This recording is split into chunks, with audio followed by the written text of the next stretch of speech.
Bonsoir à toutes et à tous, assalamu alaikum. Nous espérons que vous allez bien.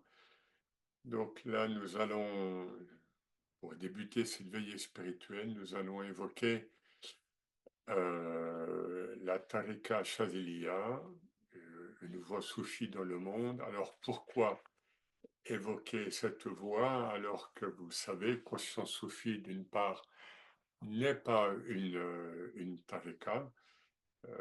Nous ne faisons que diffuser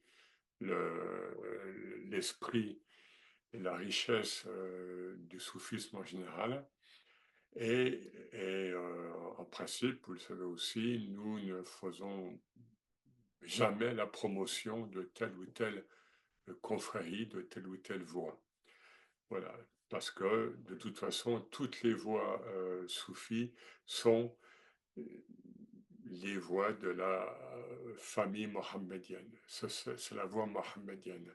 Alors, pourquoi parler de la voie Chaziliya ce soir? Alors d'abord parce que les éditions El Borak, et je le remercie de ce point de vue, rééditent le gros volume collectif, donc intitulé précisément Une voie soufie dans le monde, dont les éditions successives ont été épuisées. D'abord paru chez Maisonneuve la Rose et puis dans une autre maison qui a disparu. Voilà, donc le livre n'était plus disponible. Les actes enfin, comment dire, donc les articles qui sont dans ce livre sont issus d'un gros colloque qui avait été organisé, que j'avais organisé à la bibliothèque d'Alexandrie en 2003. Voilà, donc ça fait déjà un moment, il y avait 30 intervenants venant du monde entier. Euh, voilà. Et alors, surtout, ce qui m'a motivé à évoquer la Chazilia, c'est que, comme on va le voir, c'est avant tout une école spirituelle très large et comment dire, qui a dont beaucoup de membres, chers ou simplement auteurs, ont écrit beaucoup d'ouvrages donc qui servent le patrimoine spirituel de l'islam en général. Voilà, donc on va le voir, hein, c'est leur enseignement, leur mode d'écriture. Il y a beaucoup de grands auteurs ne servait pas uniquement la voie Chaziliya au sens strict, mais servait d'une part tous les musulmans et au-delà également. Hein. Alors j'en veux pour preuve, et là je cite quelques œuvres, j'y reviendrai rapidement dans mon intervention.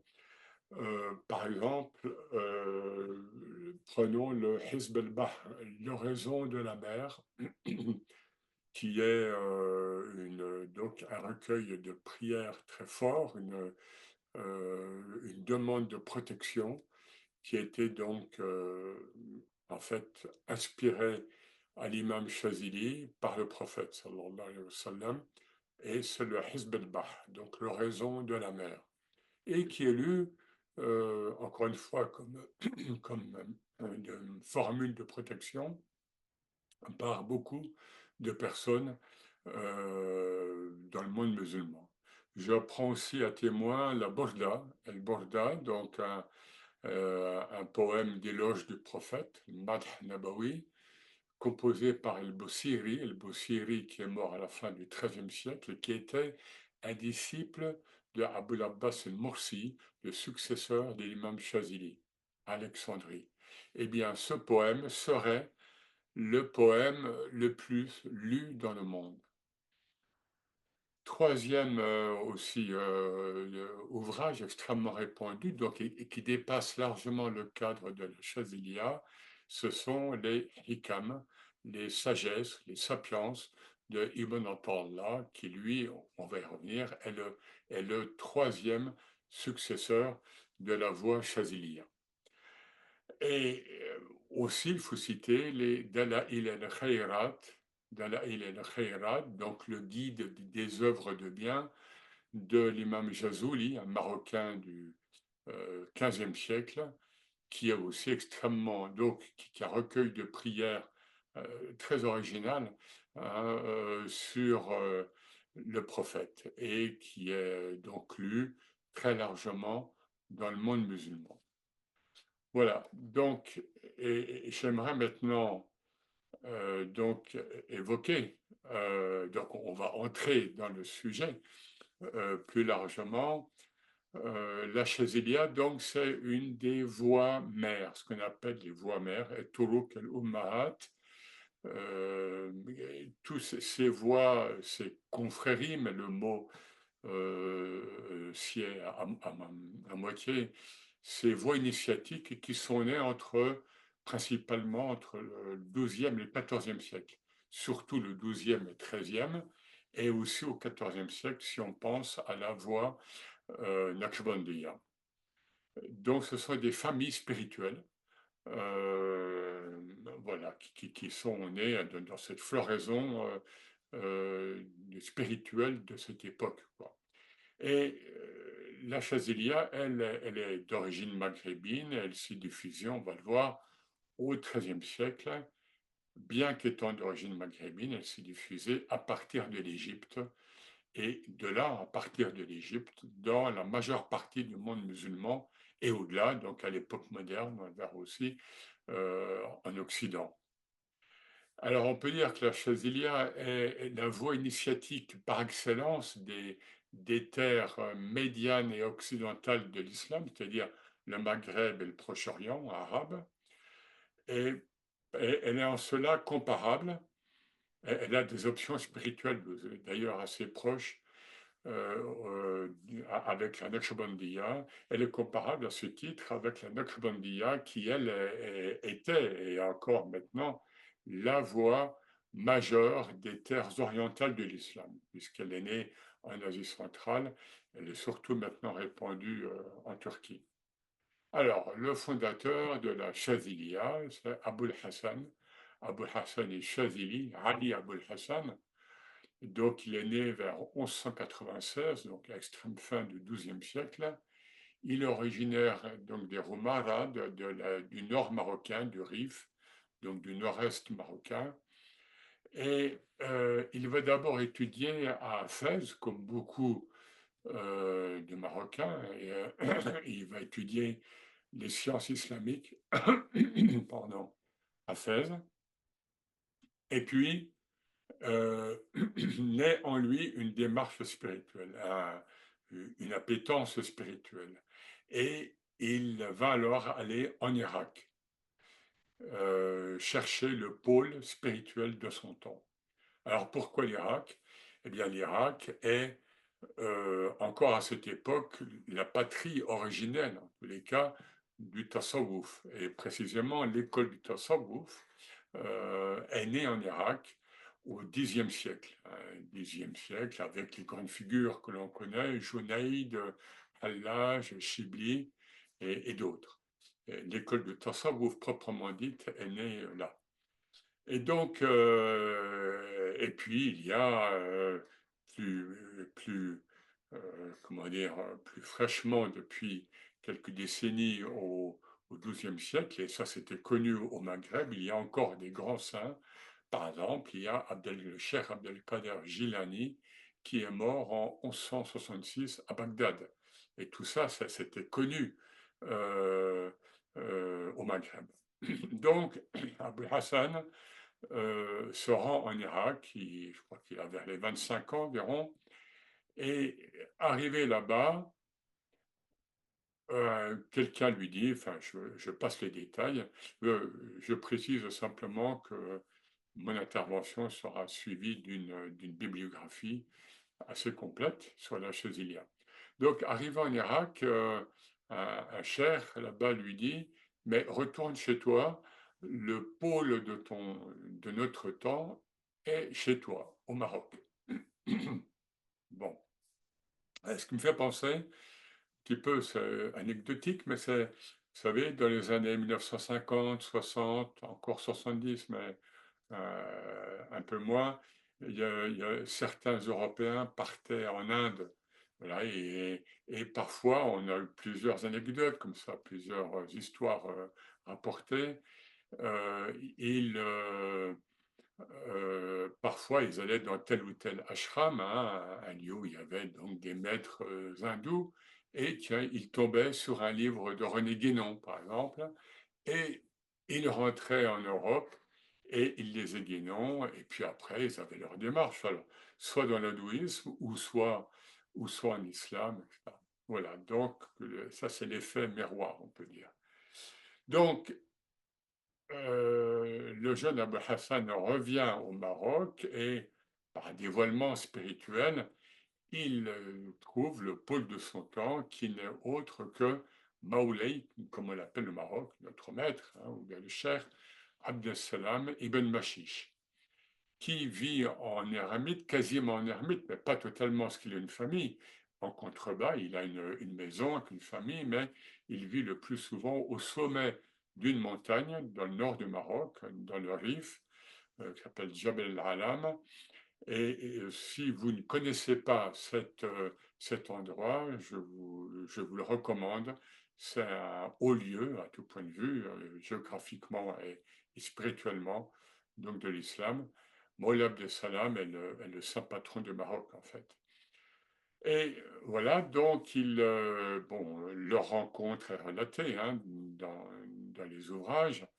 Et donc, Abul Hassan va passer plusieurs années avec lui. Donc, il le forme et remarquez que Mollah Abdeslam ne va avoir qu'un seul disciple. Hein, je dis ça parce que dans les confréries, déjà par le passé, mais aussi actuellement, dans certaines confréries, eh bien, on cherche à faire du chiffre, à avoir beaucoup de disciples. Moïla Abdeslam ibn Mashish ne va avoir qu'un disciple. Mais évidemment, quel disciple? Abu Hassan et Chazili. Donc, il le forme et à un moment, il lui dit tu vas aller vers l'Orient. Donc, il lui dévoile son périple et géographique, son voyage et géographique et spirituel. Et donc là, nous sommes en 1221.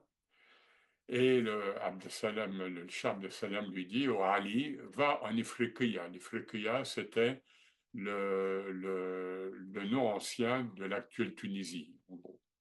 Et habite là-bas un lieu qui s'appelle Chazila, car Dieu t'a nommé Eshazili. Bon, après cela, tu iras à Tunis, où tu seras malmené par le pouvoir en place. Ensuite, tu te rendras en Égypte, où tu hériteras de la fonction de pôle. Nous allons revenir à cela. Simplement, un mot sur la tombe de Moulay Abdeslam. Sa tombe, on dirait que c'est un arbre, c'est un grand chêne. Alors, sa tombe se trouve en dessous, mais ce qu'on voit, c'est ce chêne multicentenaire, enfin multiséculaire, hein, et qui a des branches, énormément de branches, et quand on est sur place, ce qui ressort comme impression spirituelle, c'est que ces branches sont autant de branches, de ramifications de la Tariqa Chaziliya, jusqu'à nos jours. Ah, donc, et quelque part, certains auteurs le disent d'ailleurs, le vrai fondateur de la Tariqa Chaziliya, c'est Abdeslam ibn Mashish. En tous les cas, c'est l'initiateur du fondateur historique. Voilà. Donc, encore une raison de plus pour aller donc visiter ce lieu. Voilà, donc après avoir pris congé donc, de son maître, Abou Hassan va vivre bientôt en ermite dans une montagne, une montagne moyenne. Nous sommes en Tunisie. En Tunisie, il n'y a pas d'autre montagne, qui s'appelle le Djebel Zarwan. Bon, j'ai pu me rendre sur ce lieu, c'est un lieu très beau, ça entre Tunis et Kérouan. Et en effet, il y a un bourg qui s'appelle Chazila, Le Abul Hassan Chazili, avec un premier disciple, va rester plusieurs mois donc en retraite là.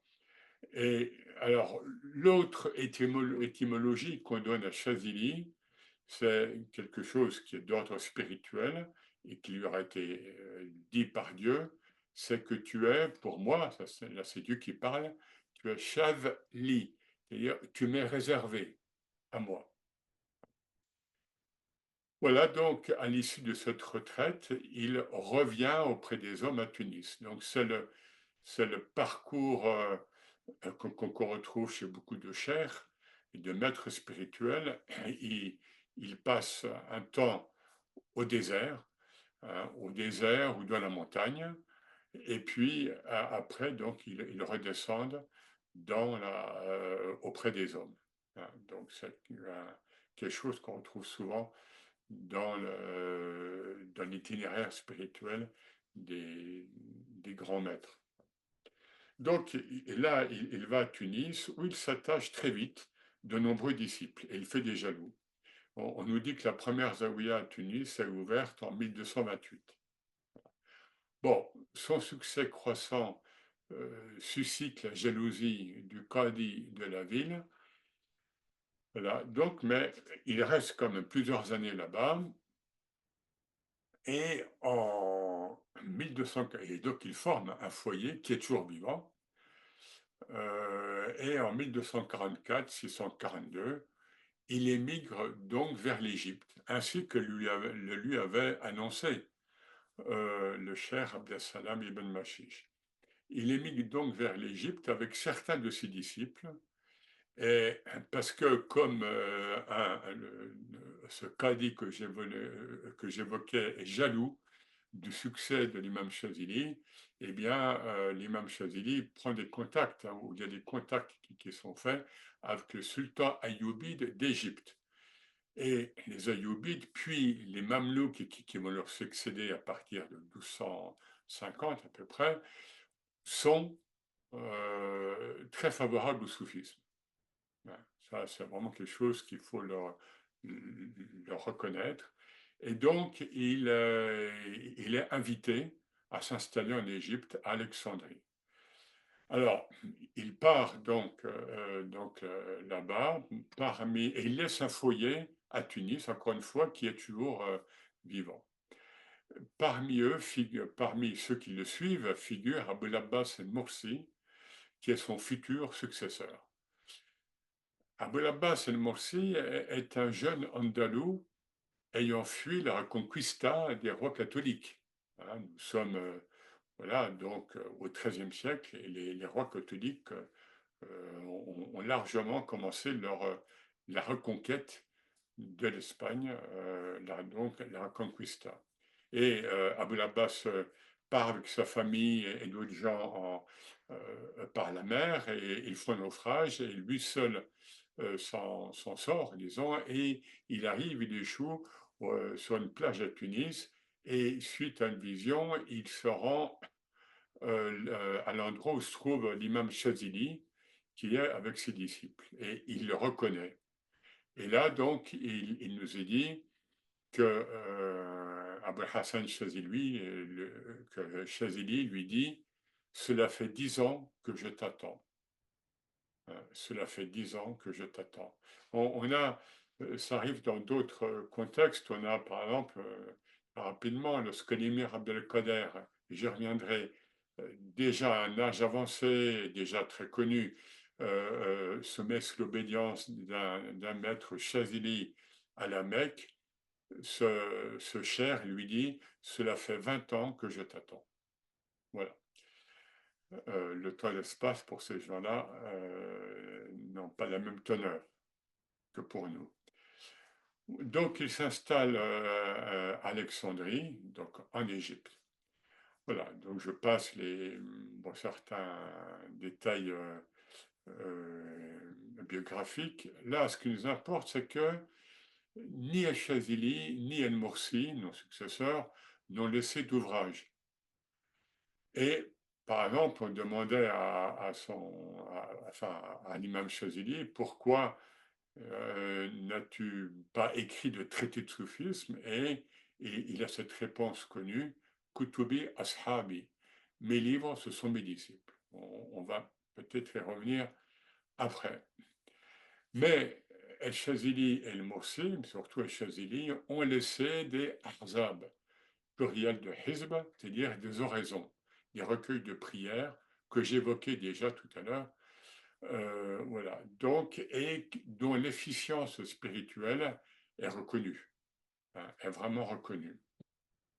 Le, pour l'imam Chazili, en tous les cas, l'oraison la plus importante, la plus efficace, c'est le Hizb al-Bahr, l'oraison de la mer. Euh, Au point que donc, qui peut être lu, qui est encore lu beaucoup actuellement pour des raisons diverses de protection, bon, ça vous le trouverez dans la bibliographie également. L'imam Chazili y tenait au sens où il meurt donc en 1258, et 1258, c'est aussi l'année où Bagdad est pillée, est prise et pillée par les Mongols. Eh bien, euh, l'imam Chazili, donc ça a lieu quelques mois avant la mort de l'imam Chazili, et l'imam Chazili dit à ses disciples, voilà, si les gens de Bagdad avaient connu, avaient pu réciter le Hizb al-Bahr, avaient pu pratiquer le Hizb al-Bahr, Bagdad aurait été sauvé. C'est ce qu'il dit à ses disciples. Le troisième maître, après Abou Hassan Chazili, Abou Abbas al-Mursi, c'est l'Égyptien Ibn Atallah, qui lui est d'Alexandrie. Il est d'Alexandrie, mais son maître El-Mursi va l'envoyer faire carrière, si je puis dire, au Caire, où il va enseigner à Al-Azhar. Et Ibn Atallah est un savant dans les deux sciences, hein, c'est connu, dans les sciences exotériques et dans les sciences ésotériques. Il va enseigner à Al-Azhar à la fois les sciences exotériques, comme le droit musulman, et aussi le soufisme. Alors, Ibn Atallah, lui, va être le maître qui va, l'auteur, qui va développer dans une œuvre très, très féconde l'enseignement de ses maîtres et le sien propre, évidemment. Et cette œuvre va se diffuser dans tout le monde musulman. Alors, ce qui est le plus connu, et que j'ai cité au début, c'est les hikam, les sagesses, qui propose sous forme de sentences lapidaires une pédagogie initiatique qui s'adresse directement à la conscience du disciple ou du lecteur, ce qui explique les nombreux commentaires dont les hikam ont fait l'objet. Euh, euh, la dernière en date, d'après ce que je sais, c'est donc le commentaire du Cheikh El-Bouti, un cheikh syrien qui était avant tout alim et que j'ai connu, qui est shahid, qui est mort en 2013 en Syrie, et qui a fait un commentaire qui était traduit en français. J'ai fait une introduction sur son commentaire. Il y a un autre texte majeur en ce qui concerne et les options spirituelles de la voie Chazilia et donc l'enseignement soufi en général, c'est toujours d'Ibn Atallah, bien sûr, c'est l'ata et Minan, le mot à mot des touches subtiles de la grâce, et qui représente à la fois le testament spirituel d'Ibn Atallah et le texte doctrinal de référence de la Chazilia, et que j'ai traduit à l'époque sous le titre La sagesse des maîtres soufis. Alors, grâce à son orthodoxie foncière, la voie Chazilia s'étend dans le vaste milieu d'Aolama, d'abord en Égypte et puis au-delà.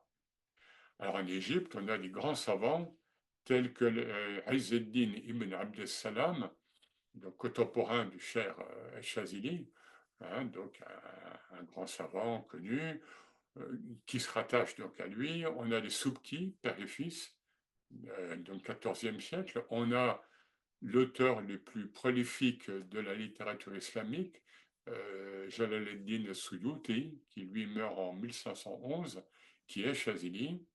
Il a même écrit un traité sur la Chazilia. On a également Abdel Wahhab Sha'rani, hein, donc du XVIe siècle, qui est à la fois un grand savant et un grand auteur soufi, etc., jusqu'à arriver au Cheikh al-Azhar. Plusieurs Cheikh al-Azhar ont été rattachés à la Chazilia. Par exemple, au XXe siècle, on peut penser à Abdel Halim Mahmoud, qui est mort en 1978 et qui écrit d'ailleurs sur la voie Chazilia. Alors maintenant, quel est ou quel est le projet Chazili? Est-ce qu'il y a un projet de fondation de la part de Abu Hassan Chazili? A-t-il voulu fonder une tariqa, une voie initiatique qui prolongerait son enseignement et transmettrait son influx spirituel? La question se pose pour toutes les tariqas, à vrai dire, surtout celles qui ont vu le jour entre le XIIe et le XIVe siècle, et qui se réclament d'un maître éponyme, hein, un maître fondateur. Eh bien, on voit que ce n'est pas toujours le cas. Je prends l'exemple de la Qadiriya. Abdelkader Jilani, donc la Qadiriya prend son nom de Abdelkader Jilani, qui est mort, donc je l'ai dit, en 1166. Eh bien, la Tariqa Qadiriya ne naît réellement qu'au XIVe, XVe siècle, donc 2, 3 siècles plus tard. Si on prend Jalaluddin Rumi, qui est mort en 1273, n'a pas eu le projet de fonder une confrérie en tant que telle, une tariqa. C'est déjà son fils Sultan Valad qui va formaliser déjà plus ça. Et il y a des formes liées à la tariqa Mevlevi, donc celle issue de Rumi, qui ne vont précisément, ces formes vont être créées, être mises au point qu'au XVIIe siècle. Voilà. Alors, on voit par contre que chez Abu Hassan Chazili, on voit qu'il avait clairement, en tant que visionnaire, hein, il avait clairement en vue le déploiement dans le temps et l'espace d'une lignée spirituelle issue de lui. Donc, comme je l'ai dit déjà, il met l'accent sur le compagnonnage initiatique, hein, lorsqu'il dit mes livres, ce sont mes disciples, là, ceux qui m'entourent, mais ceux qui vont venir dans les siècles à venir. Il laisse un groupe cohérent à Tunis, il désigne expressément son successeur, il évoque dans son entourage des cheikhs ultérieurs de la Chazilia, tels que Mohamed el-Hanafi, un grand maître chazili du Caire, donc du XVe siècle. Voilà, donc il en parle. Abu Hassan Chazili le voit en quelque sorte. Voilà, et l'imam Chazili également promet qu'il poursuivra l'initiation de ses disciples même après sa mort. Donc, on voit qu'il y a quand même un projet donc de voie initiatique, là. Et jusqu'au XVe siècle, donc tout le long de l'époque mamelouk, la Chazilia égyptienne présente une grande cohérence initiatique. Il y a deux branches principales qui se partagent le pays et qui constituent le tronc de la Chazilia, à partir duquel vont pousser de nombreuses branches. Alors, en même temps, il y a un paradoxe, c'est que déjà à cette époque, déjà à l'époque mamelouk, au XVe siècle, et puis encore plus après, on voit que dans le cadre de la Chazilia, il y a des modes d'affiliation à la voie Chazilia qui sont plus ou moins lâches, dans le milieu des ulama en particulier. Certains Chazili refusent de se laisser assigner une identité Chazili formelle. Par exemple, ils se disent Mohammedi. Voilà. Et l'on trouverait difficilement un comportement uniforme au sein de cette voie. C'est le cas dans d'autres voies initiatiques, mais c'est assez appuyé chez les Chazili. En fait, chaque maître a impulsé une sensibilité et un infléchissement au souffle originel du fondateur, ce qui est compréhensible. Donc on voit que les Chazili situent leur pensée et leur action dans le cadre large, en fait, de la voie mohammedienne, hein, et qui fédère toutes les voies particulières. Et donc, par cette souplesse structurelle, la Chazilia aurait échappé, ou a échappé, on peut le dire, enfin, pendant des siècles, on peut dire, à certaines maladies du confrérisme et à une de ses séquelles, qui est la recherche quantitative de disciples et le prosélytisme. Bon, heureusement, ça ne touche pas toutes les confréries, mais et voir la compétition, hein, entre les confréries. Et on ne peut pas nier que ce sont des choses qui ont existé par le passé et par le temps présent. Donc la Chazilia a le profil d'une école spirituelle diffuse, hein, donc, comme je l'ai dit, plutôt qu'une confrérie centralisée et monolithique. Et c'est cette absence d'exclusivisme qui a permis à un certain nombre de chers Chazili de rédiger des œuvres qui ont connu précisément cette large diffusion dont je parlais au début. Donc, pour rappel, hein, donc, Hikam d'Ibn Allah, la Bourda del Boussiri, les Dal'aïl el Khayrat del Jazuli, tout cela appartient au patrimoine commun non seulement du soufisme, mais aussi de la spiritualité islamique au sens large. Et vous voyez, je parlais de l'Émir Abdelkader, eh bien, son rattachement tardif à un maître Chazili est notamment le fruit de sa pratique assidue des écrits Chazili classiques, comme en témoignent les nombreuses citations qui émaillent son œuvre maîtresse, Kitab el-Mawaqif, hein, le livre des actes. Eh bien, on voit quand on lit le Kitab el-Mawaqif qu'il cite notamment beaucoup les hikam des Allah. Voilà, donc bien sûr que parfois, dans la Chazilia, il y a eu des ouvres, il y a eu une littérature qu'on appelle confrérique, à caractère hagiographique. Voilà, je relate les faveurs spirituelles de mon cher, etc. Ça, on trouve ça dans toutes les voies soufis, mais plus largement, disons que la Chazilia a un projet qu'on peut intituler La défense du soufisme et de la sainteté en islam. Alors, précisément, entrons maintenant on va dire dans le vif du sujet, enfin, dans la spiritualité chazili. Y a-t-il quelque chose qui distingue la spiritualité chazili des autres voies? Alors, d'abord, une remarque générale, c'est que toute voie initiatique a pour but de mener ses adeptes vers la sainteté ou la proximité divine, el-walaya. Et les premiers maîtres Chazili, ça, c'est propre à eux. On a le Hakim et Tirmizi qui en parle avant, mais en tant qu'auteur isolé. Voilà, il distingue deux niveaux dans la sainteté, dans la walaya. Il distingue el-walaya el-sughra, la sainteté mineure, qui est ouverte au public large des fidèles, et el-walaya el-kubra, la sainteté majeure qui est réservée à une élite spirituelle. Et c'est quand même intéressant parce que voilà, on ne va pas parler de démocratisation, ce serait anachronique, mais il y a chez les Chazili cette conscience qu'il faut diffuser la voix et que la sainteté est présente dans tout croyant qui met en œuvre les enseignements de l'islam, peu ou prou, hein. Et c'est quelque chose qu'on va retrouver notamment chez l'imam Jazouli, dont j'ai parlé, donc l'auteur d'Alaïl el-Khayrat au XVe siècle, et qui va diffuser vraiment la voix chaziliya en tant que voix mohammedienne. Voilà.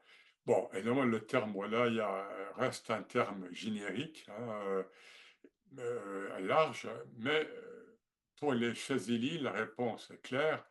quelle est la méthode pour parvenir à cette walaya, à cette proximité divine? Eh bien, c'est dans l'imitation intérieure du prophète, sallallahu alayhi wa sallam, que se réalise la walaya.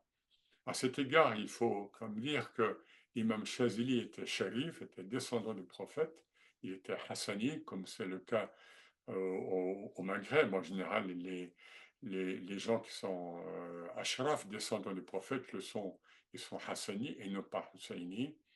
Et donc, il appelle le prophète Jeddi, hein, mon aïeul. Hein, Et à cet égard, il faut mentionner quelque chose qui est très, très beau, qui arrive chez certains saints ou certains êtres proches du prophète, c'est que on sait que lorsqu'il voulait ou lorsqu'on lui demandait quelle était l'authenticité de tel ou tel hadith, telle ou telle parole du prophète, on dit qu'il se tournait vers la droite et il demandait au prophète la, la validité, enfin le taux de validité hein, donc de ce hadith. La Chazélia enseigne la concentration sur Dieu seul, Jam al-Allah, hein, c'est vraiment le nom divin Allah qui totalise et synthétise tous les autres noms. C'est Ism Zat, le nom de l'essence. Et il doit faire l'objet de la méditation donc du disciple. Quoi. Dieu est le seul compagnon en quelque sorte et cela explique la méfiance des grands maîtres Chazili vis-à-vis d'une quelconque forme d'idolâtrie du cher par ses disciples. Hein, ils sont vraiment très méfiants de la Chaziliya classique. Hein, une grande, grande méfiance euh, à l'égard de formes d'idolâtrie subtiles des disciples à l'égard de leur chair.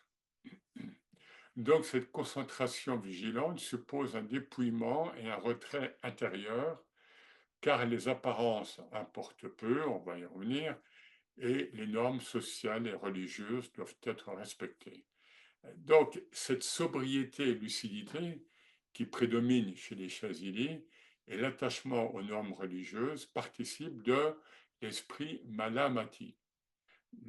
Donc les malamati, on en a déjà parlé, hein, sont issus de la grande école d'Asie centrale, surtout de Nishapur, au 9e, 10e siècle, surtout 9e siècle, avec toutes les caractéristiques spirituelles. On va les voir un petit peu, mais on en a déjà parlé.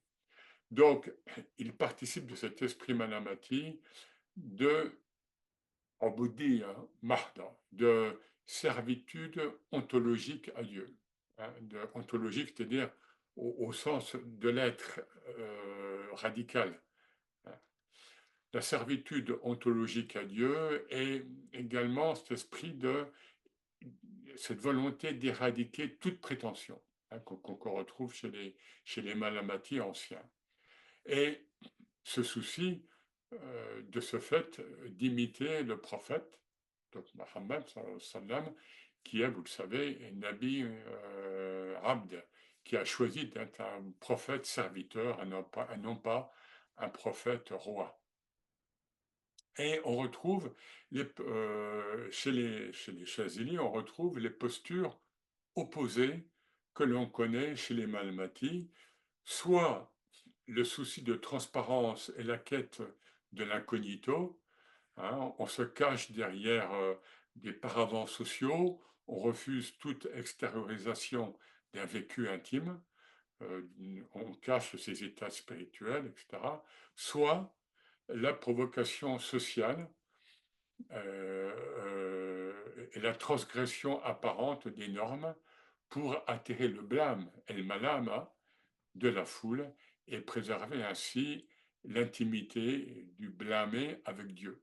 Hein, on a déjà évoqué, ce sont deux modalités apparemment antithétiques, contraires, mais qui se rejoignent. Le but, c'est préserver l'intimité de ma relation avec Dieu. Donc, dans cet esprit, donc on évite à tout prix d'être distrait dans sa contemplation, d'être distrait fût-ce par des phénomènes ou des plaisirs spirituels. Par exemple, bon, là, on est chez les premiers Chazili, hein, les premiers, et où on est avec Abdesalam ibn Mashish. Il se plaint auprès d'Abu Hassan, il se plaint de la douceur que lui apporte sa soumission à Dieu, car elle est de nature à le détourner de lui, de Dieu. Vous voyez, je m'attache à quoi? À Dieu ou bien à la douceur que me procure la soumission à Dieu. Donc c'est subtil. Il faut adorer Dieu pour lui-même et se défier des idoles intérieures. Et l'idole la plus insidieuse, paradoxe, c'est la quête de l'illumination, la soif d'arriver à Dieu. Ce que Abel Abbas el-Moursi appelait Shahwat el-Wusul, hein, comme le désir passionnel d'arriver à Dieu, ce qui est apparemment paradoxal. Et il disait, le saint ne peut parvenir à Dieu tant qu'il en éprouve le désir. Tout ce qui distrait de Dieu est à proscrire. Donc, les Chazili réprouvent toute attitude ostentatoire dans l'habit, dans les états spirituels, les miracles, etc. Euh, El-Moursi disait, l'important pour l'homme spirituel, pour l'être spirituel, n'est pas de replier miraculeusement la terre, ce qu'on appelait Taï el-Ard, qui est un miracle assez commun à l'époque, d'après les sources, donc pour se rendre à la Mecque ou ailleurs, mais l'important, et c'est El-Moursi qui parle, c'est de replier les attributs de l'ego pour se rendre chez son Seigneur. Autre point important chez les Chazili, vraiment très important, c'est ce qu'ils disent de l'ascèse, leur critique des ascètes. Et là, on est vraiment dans la perspective centrale du tasawwuf. Le tasawwuf, à ses débuts, combat l'ascèse. Même le tasawwuf, donc, de Bagdad au Xe siècle. Qu'est-ce que nous disent les Chazili? L'homme ne peut escompter retirer quelques fruits de l'ascèse, zurd, traduit là par ascèse. En effet, en mortifiant son ego et en renonçant au monde, zurd, c'est aussi le renoncement au monde, eh bien, l'être humain ou l'homme accorde à ceux-ci, à l'ego et au monde, il leur accorde une place indue. Il tombe donc sous le coup du shirk khafi, qui est issu d'un hadith, c'est-à-dire l'associationnisme subtil. Chazili disait, tu glorifies le monde en cherchant à t'en détacher. Tu glorifies le monde en cherchant à t'en détacher. Et selon Ibn al-Tallah qui commente cette parole, il n'y a pas lieu de se détacher de ce qui n'a pas d'existence réelle. L'ascète et le dévot méprisent le monde parce qu'ils n'ont pas perçu en lui la manifestation divine. Ils n'ont pas perçu que Dieu se manifeste en permanence dans le monde et donc pour ça ils le rejettent. Et l'affliction et l'abattement qu'Ibn al-Tallah remarque chez les ascètes vient du fait que, se remettant à eux-mêmes et non à Dieu, ils ressentent le fardeau de la servitude légale qui est imposée aux musulmans et taklif. Le gnostique, au contraire, le connaissant par Dieu, el-Harif, lui se sent léger car il est porté par Dieu. Et là, on a une très belle anecdote qui est rapportée. Lorsque El-Moursi est jeune disciple, il va voir son maître, Abu Hassan Chazili, là où on est à Alexandrie, et il s'est revêtu d'une moraka, d'une bure en laine sommaire, voilà, parce qu'il veut s'adonner à l'ascèse extérieure. Voilà, donc et, et Chazili lui répond, il le voit, et on imagine tout à fait la scène, hein, et Chazili lui dit, écoute, connais Dieu et ne t'occupe pas de ta manière d'être. Que tu sois en maraca, en burqa piécé ou en costard-cravate, c'est pas ça l'important. Connais Dieu et araf Allah. Un autre leurre pour les Chazili, c'est l'illusion de pouvoir gérer sa vie par ses propres velléités. Puisque, en définitive, Dieu seul est, eh bien, il revient à la créature de lui remettre son affaire. Alors, c'est ce qu'on appelle en islam et dans le Coran un tawakkul, hein, c'est une vertu euh, islamique et coranique bien connue, cet abandon confiant en Dieu, et il va être érigé en vertu cardinale par les Chazili, et ils vont le formuler le plus souvent avec des termes propres à eux, et tafwid ou iskat et tadbir, c'est-à-dire laisser tomber la gouverne individuelle. Dans les deux cas, précisément, il s'agit d'abandonner sa gouverne individuelle à Dieu. Dans sa quatrième sagesse, Hikmah, Ibn Atallah affirme: déleste-toi du gouvernement ou de la gestion de toi-même, ce dont un autre te décharge, un autre, c'est-à-dire Dieu, te décharge, ne t'en charge pas. Si rien n'est possible sans la grâce divine, il revient donc à l'homme en retour de pratiquer sans cesse l'action de grâce, shukr. Ça, c'est un point également très très fort, très accentué chez les Chazili. Le shukr, on peut dire le remerciement, la gratitude, mais au niveau spirituel, on peut parler de action de grâce. L'action de grâce permet à l'homme d'instaurer une relation privilégiée avec Dieu. Voilà ce que dit un des Chazili: celui qui veut conserver quelque chose auprès de lui doit l'attacher solidement, de peur que cela lui échappe. Faites donc de même avec les faveurs divines, retenez-les en vous par les vertus de l'action de grâce, par le shukr. Ibn al-Fallah distingue plusieurs niveaux d'action de grâce. Le plus intérieur consiste à reconduire la source de tout bienfait en Dieu, ce qui correspond sur le plan métaphysique à voir en Dieu le seul agent de la création. Dans sa concentration sur Dieu seul, le Chazili tente de toujours garder la maîtrise de son état spirituel. Il appartient donc plutôt au type du mystique sobre, ce qu'on appelle de la typologie soufie, Sahu. Mais il est évident que le tempérament ivre n'est pas absent de la typologie Chazili. L'ivresse spirituelle, bien sûr, est soukh. On parle bien de l'ivresse spirituelle. Cette préférence pour la lucidité apparaît dans différentes options spirituelles prises par les Chazili. Alors, voilà donc par la libération intérieure qui en résulte, ce qui est bien connu dans le soufisme, c'est-à-dire el fana, l'extinction en Dieu, l'extinction de la conscience individuelle limitée dans l'océan divin, eh bien, procure aux mystiques une grande ivresse.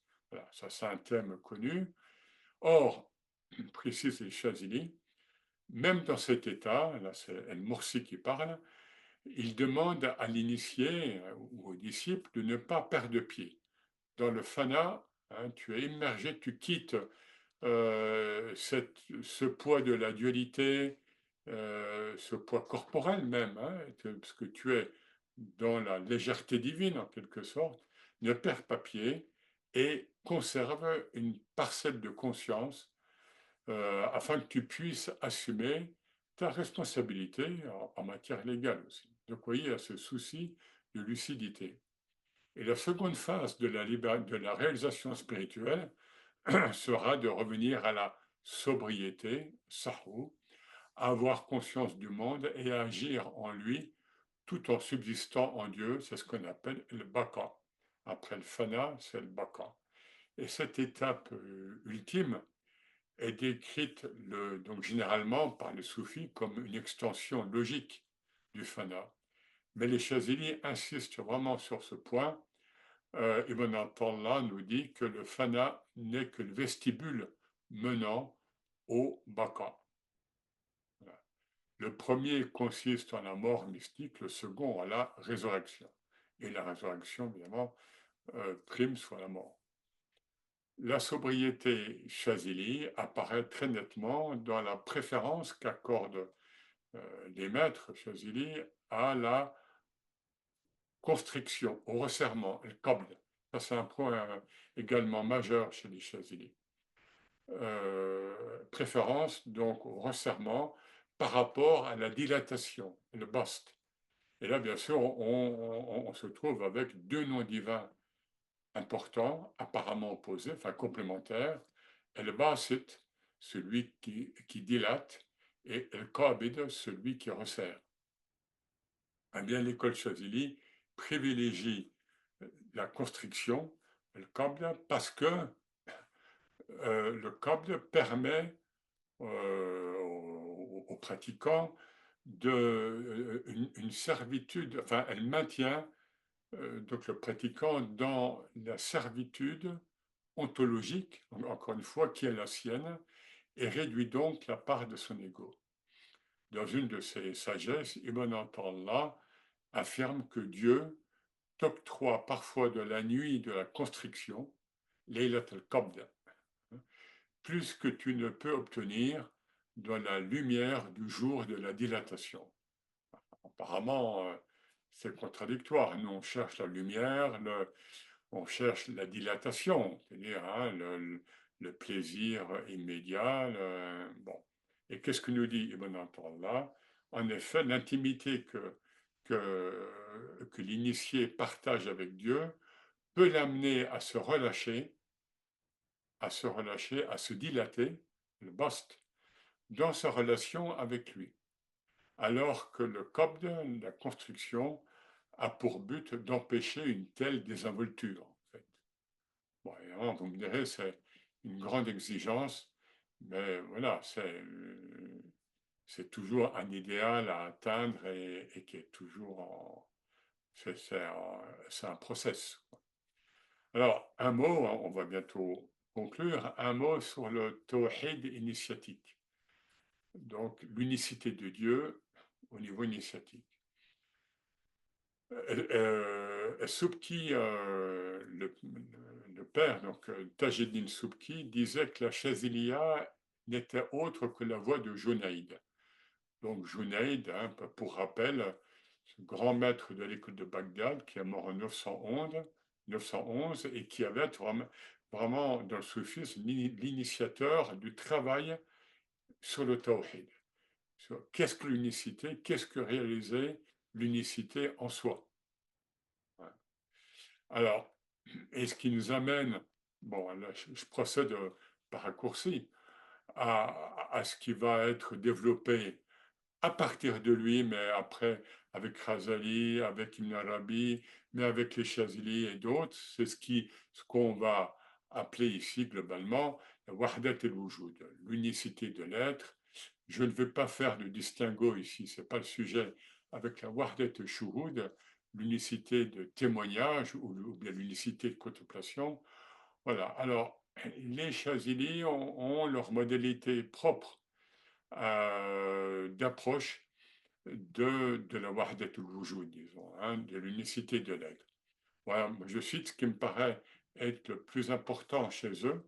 Hein, voilà, donc Ibn Attallah nous dit l'existence de l'homme est cernée par le néant qui précède cette existence, ainsi que par celui qui la suivra. L'être humain est donc lui-même pur néant. Adam Mahd, quelque chose qu'on retrouve dans la métaphysique islamique. Il est pur néant. En effet, les créatures ne détiennent en aucune manière l'être absolu. Elles vous jouent del mutlaq. Pour diverses raisons, Ibn Attallah n'emploie pas le terme l'expression wardat el-wujud, mais par exemple, el-wujud el-mutlaq, ce qui arrive au même. L'être absolu, lequel n'appartient qu'à Dieu. Les mondes, quant à eux, n'existent, c'est toujours Ibn Attallah qui parle, les mondes, quant à eux, n'existent que dans la mesure où il les dote, où Dieu les dote d'un être relatif. Or, celui dont l'existence puise sa source chez autrui, n'a-t-il pas pour attribut foncier le néant? Le soufi, affirmait le cher Abul Hassan Chazili, est celui qui considère les créatures comme les grains de poussière qui se trouvent dans l'atmosphère. Si tu veux les toucher, tu ne trouves rien. Et ce qui est reconnu chez les Chazili, c'est que et c'est Suyuti, Jalil Suyuti qui l'écrit, en tant que grand pédagogue, les Chazili ont su transmuer la Wahda, donc Wahdat el-Wujud, cette doctrine qui était quand même euh, peu comprise et donc critiquée par les ulama exotéristes. Donc, ils ont su pédagogiquement transmuer cette, cette unicité métaphysique en tawhid. Ils l'ont présenté comme étant la réalisation du tawhid. Voilà. Donc, ils ont eu cette fonction de filtrage. Ils ont filtré notamment, et ça on le trouve à partir de l'œuvre d'Ibn Attallah, ils ont filtré l'œuvre d'Ibn Arabi. On dit que trois voies initiatiques ont diffusé la doctrine d'Ibn Arabi, et l'œuvre d'Ibn Arabi. On parle de El-Khalwatiya, Naqshbandiya et Shaziliya. C'est ce qu'on dit le plus souvent. Voilà, donc ils ont filtré pédagogiquement, notamment l'œuvre d'Ibn Arabi. Un mot sur le caractère social, c'est l'ancrage social tel que le voient les maîtres Chazili. Les maîtres Chazili refusent que les aspirants, et là je parle, on est au XIIIe siècle, hein, refusent que les aspirants se coupent du monde lorsqu'ils s'engagent dans la voie. Au contraire, ils les confirment dans la situation que Dieu leur a assignée. Et pour eux, c'est dans les modalités de la vie ordinaire que le disciple doit atteindre la réalisation spirituelle. Ibn Attallah écrit dans sa Hikam, ne demande pas à Dieu de te sortir d'un état pour qu'il t'utilise dans un autre. S'il te voulait, il se servirait de toi sans te changer d'état. Donc, euh, œuvre là où tu es, ici et maintenant, là où Dieu t'a mis, eh bien, c'est là où tu peux te réaliser, c'est là où tu peux œuvrer aussi dans le monde, etc. Donc, la chaise Eliane demande donc aux disciples de se fondre dans la société. Et on est au XIIIe siècle, hein, à une période où, dans certains milieux, alors plus dans le monde turco-persan que dans le monde arabe, euh, parfois, les derviches étaient un peu des parias, étaient hors de la société. Par exemple, les Chazili, à cette époque, au XIIIe siècle, refusent pour les disciples la mendicité. Or, certaines voies pratiquaient, hein, enfin, certains milieux des derviches pratiquaient la mendicité ambulante, hein, ils se déplaçaient, et puis voilà. Donc, c'était une attitude très moderne pour l'époque. De même, je l'ai dit que le fait de ne pas se soucier de telle ou telle forme d'habit. Voilà, on est dans le monde. Et c'est aussi un trait malamati. On doit pouvoir passer incognito dans le monde sans être repéré comme étant tel ou tel, même de telle ou telle confrérie, etc. La conclusion, bah, c'est maintenant la modernité, le XXe siècle, le XXIe siècle. Évidemment, la voix Chazilia reste vivante. Elle a pris de nombreux noms divers, évidemment, parce qu'elle a été animée et revivifiée par différents maîtres jusqu'à notre époque. Là, ce que je noterai, c'est que de nombreux intellectuels spiritualistes européens, donc convertis, se sont rattachés à la Chazilia. Quand je dis intellectuel, c'est au sens guénonien. Hein, c'est pas intellectuel, voilà, c'est-à-dire des auteurs spirituels, donc européens, se sont rattachés à la Chazilia dans la continuité des... Et ils font un travail sous les... Ils ont fait ou ils font un travail dans la continuité des maîtres médiévaux, c'est-à-dire ce sont des grands pédagogues dans l'écriture, dans la traduction. Ah, évidemment, il faut citer René Guénon, qui a été Chazili.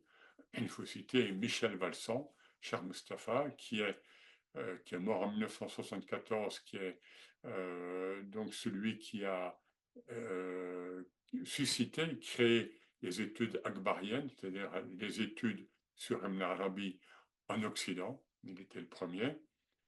Il faut citer Fritjof Schuon, bien sûr, qui est assez connu comme auteur, hein, surtout. Martin Links, un grand auteur aussi, Maurice Gloton, etc., et bien d'autres qui contribuent de nos jours encore à faire connaître le patrimoine soufi universel. Voilà, je vous remercie pour votre attention. Vous restez avec nous pour la veillée spirituelle. Merci.